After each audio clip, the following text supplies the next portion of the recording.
and welcome to a very special edition of the Full Force News Burst, brought to you by GeneralsJoes.com, with me as your host, Chris, would probably eat an action figure pizza, McLeod, aka Diagnostic 80.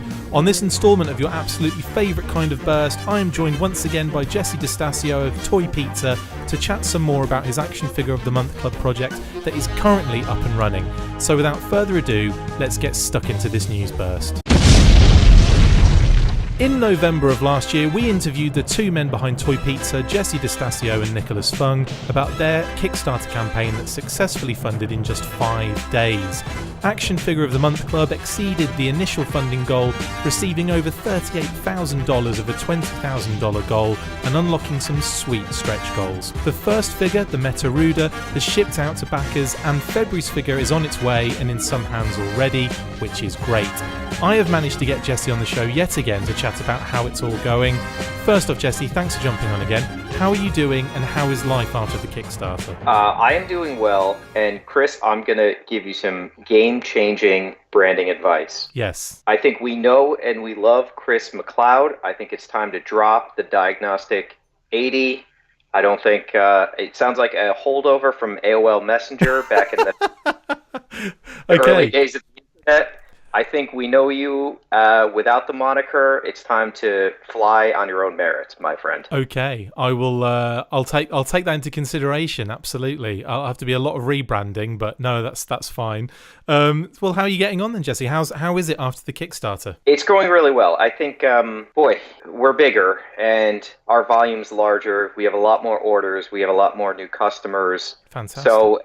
In some respects, it feels a bit like a scramble up a sheer face cliff wall, but it's 100% worth it, and it's a good problem to have. So I'm feeling good. We just sort of finished up with February's mailing. Some people actually got them on the last day of January, which was a nice bonus. So, anytime we can be early, I think that puts us in a good space. Absolutely. I mean, the fans seem to be loving this idea of getting a figure in the mail every month, and obviously, why wouldn't they? It's great. The first figure was the Metaruder, and I must admit it was a lot of fun getting that shiny package in the post box and then frantically opening it up to see who it was. Did you get a positive response from that first figure reveal? I did, and I have to be honest, I was a bit nervous about it. The premise of the campaign was, of course, to unlock as many new figures as we could. Given the sort of impossible time frame, I had to sort of dip into the archives of tooling that already existed. So it was always pretty clear the first month was going to be a figure that, already has sort of made it to market. Yeah. So my fear was we're going to have some really great months with brand new figures, but we got to kick this off with a sort of classic one. And I hoped that it wouldn't be rejected. And it seemed across the board, everybody was very happy with the figure. There were, a good portion of people who had never gotten one of our figures before, and this was their first. And it seemed to be a really positive experience, so I consider it a success. And there was an added paint variant for the Metaruder, is that right? What was the idea behind that particular color difference? So a lot of facets of this campaign were about hedging a bet, right? Yeah. So it's impossible to deliver a brand new figure when your Kickstarter closes, at the end of November in January of the following year. Physically, there's not enough time, and there's no factories that can work quick enough to sort of deliver something. So I always knew that, one, I had to start tooling on a new figure before the campaign, which was the case with Desert Rat. And two, there would need to be a little bit of runway with old product. And the reality is I had to place those orders, I think it was back in October. Yeah. So even before the campaign launched, I had to basically put some money up and guess how many units I would need in order to get through January and potentially February. So the variant was a way of kind of bridging a little bit of a gap. If, let's say I ordered 200 of, each style, or 200 collectively, which isn't the number, but let's just use that for a rounded number. Sure. I knew if I only had 100 backers, I could at least just take one style, take 100 pieces, and I could use that to fulfill January. And then I would have 100 pieces of a slightly different style that could just go on the store at a later date. Our numbers were actually bigger than that, so I had quite a bit to fulfill. And by having a little bit of a variant, it kind of just gave me a tiny bit of cushioning where I had the option to either just fulfill one style, just take the yellow-eyed version and use that strictly for the club, keep the gold eye for the store afterwards, or cut it in half and use half of both styles for the club and then kind of put both of them on the store later on, which is actually what we ended up doing. Yeah, and I was going to say like, the two differences, one being the yellow and one being gold. But yeah, that's really cool, and totally makes a lot of sense when you kind of explain it like that. Absolutely. I mean, let's talk Desert Rat for a moment. The figure that homages the original Palitoy Action Force line, and a show favourite for obvious reasons. You recently put him up on the website, and he sold out in seconds. I mean, were you surprised by that at all, or is that standard fare with some of the short run figures you post on the site? I wasn't surprised, and Desert. So we have two good case studies here, right? Yeah. We have the positive side of doing a variant figure, which allows there to be more excess inventory that more people have a shot with. Yeah. After the club is fulfilled. And in the case of Desert Rat, again, I placed the order for him prior to the campaign closing, not having an idea really of what the fulfillment numbers would be. And I ended up I just barely ordered enough. So we can see the downside to, when there's only one style in a month, that means that the club obviously gets priority because that's the people that have put their money up. And then there is not enough supply to meet demand in the aftermarket. Sure. So there's plus and minuses to each month. When we do a variant, there's also the question of how do we then let club backers know about a variant? Do we tell them ahead of time to ruin the surprise?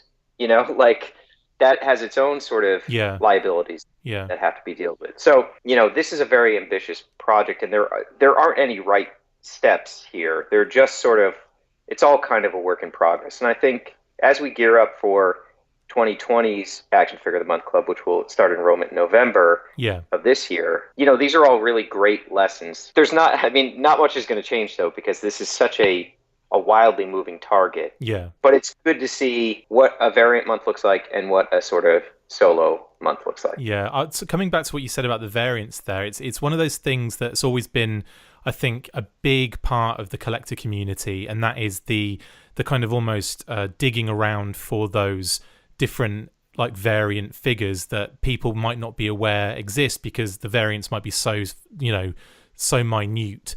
That I think there is a real beauty about finding that yourself, and as a collector that has delved into that kind of arena, especially with like Action Force and GI Joe and all of those kind of brands, finding a variant is always like a really big deal. So I think that's something that is really, really nice that you guys have thrown those into the mix. But then I think you're right in it's probably better for the kind of consumer to find that themselves and go, oh, hang on. Mine has different color, and again, it's not an easy spot with the gold and the yellow eyes because the rest of the figure is the same color, correct? That's correct. But, I think my fans they're very in tune, and it was picked up on almost immediately within the first picture being posted, somebody figured it out. But to be clear, my business model is not one of make a bunch of obtuse, tiny paint variants so people have to go and chase all this stuff and pay ridiculous prices. That's not my goal here. In doing this sort of variants, it created padding and a solution to our sort of production timeline. So generally, I'm not a huge fan of like purposefully making a paint app different to drive chase or things like that. I think it's kind of fabricated and phony to me. So I try not to do it. There was sort of a distinct reason for us to do this one. Sure. Well, that's really cool. I mean, is everything proceeding as planned? I know the weather has been affecting some deliveries. We had 17 inches of snow here in Missouri in January. Have you encountered any hiccups yet? Yeah, absolutely. So we sort of do all of our fulfillment in what was essentially, it's sort of like a summertime cabin. It's really not very weatherproof.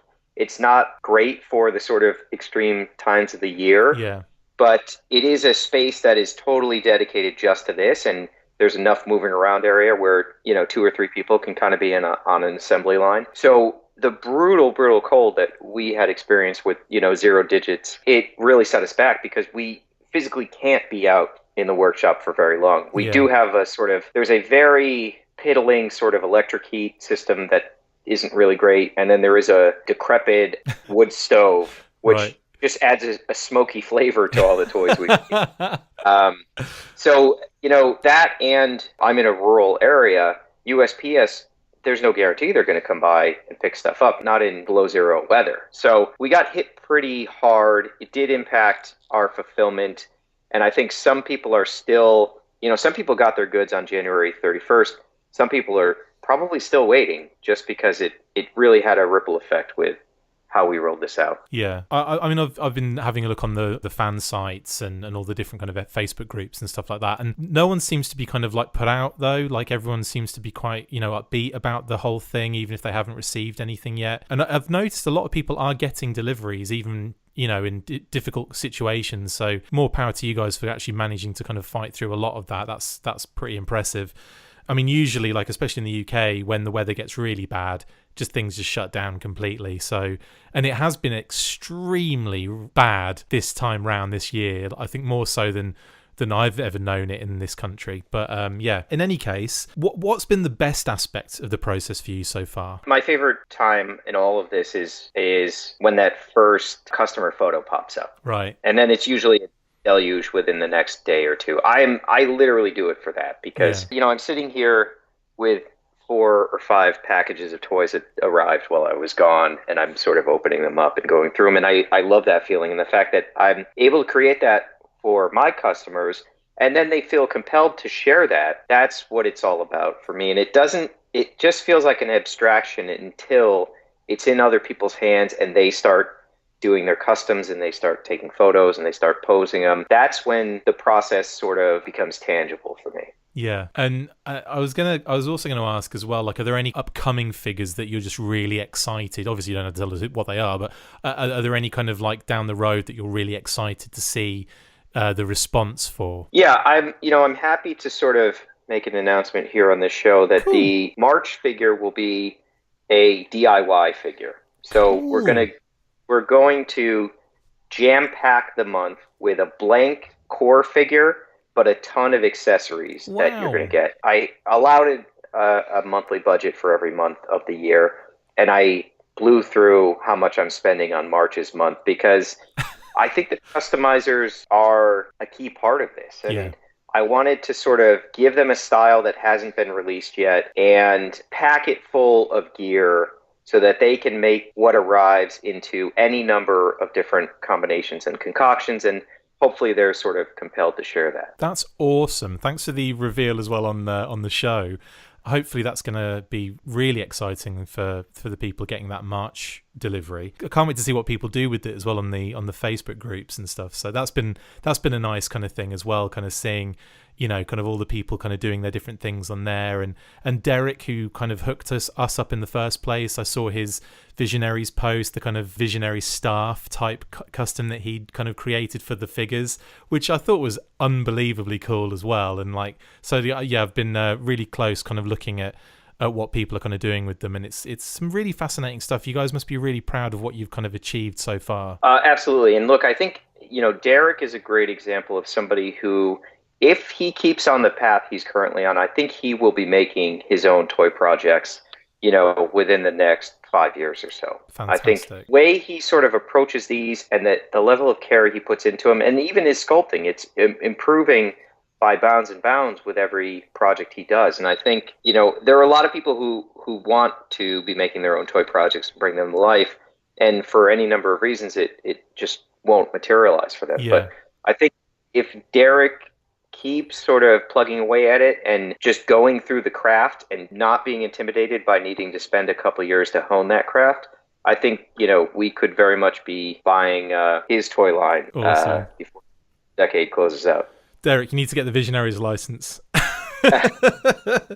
Anyway, thank you, Jesse, for jumping on. Really appreciate you coming on again and having a quick chat with us on the Full Force. Is there anything else you wanted to say while you're on the show? We are participating in a gallery show this Saturday at Clutter Gallery. The focus of the little area we have is going to be the 8-inch Mega Knight vinyl figure. Cool. Nikki has made some beautiful custom hand-dyed, hand-painted figures that I think they belong in an art gallery, frankly. They're really beautiful pieces. So we're looking forward to that, and I look forward to seeing some of our local fans at that event. And then other than that, we have, while the sort of original Desert Rat figure sold out very quickly, We have the Sub-City security variant of the Desert Rat coming to the store this Monday. It'll likely be a 1 p.m. drop, but that could change. And we'll also have both of the Army Builders and the little cloth duster coat available for purchase. So it's sad that I couldn't get the original Desert Rat to everybody who wanted one, but I'm ready and willing to roll out the very next style so people can hopefully scratch that itch. That's awesome. Cool, man. Again, thank you so much for jumping on. Really appreciate it. And send my regards to Nikki as well. And hopefully we can get you guys on again soon. Maybe even like getting closer to, doing another Action Figure of the Month club in November. That would be really cool to have you guys on. Hopefully we can get you before then. Of course. Yeah. No, I'll do this as many times as you want. Awesome, man. Totally happy. Thank you so much. That's it for this instalment of the Full Force News Burst. Thank you to my wonderful guest, Jesse Destasio from Toy Pizza. See you next time, and as always, Full Force. Make sure you get involved with the discussion by liking, sharing and commenting on these videos, and as always you can keep up with the show after listening by following on Twitter @TheFullForce, liking the Facebook page facebook.com/TheFullForce, and if you would like to contact the show you can message us on either of these platforms with feedback, questions or to say, who do you think you are? A serious operation now? No, not even close. Look out for more of these news bursts that we are posting on the Facebook page from now on. Full Force.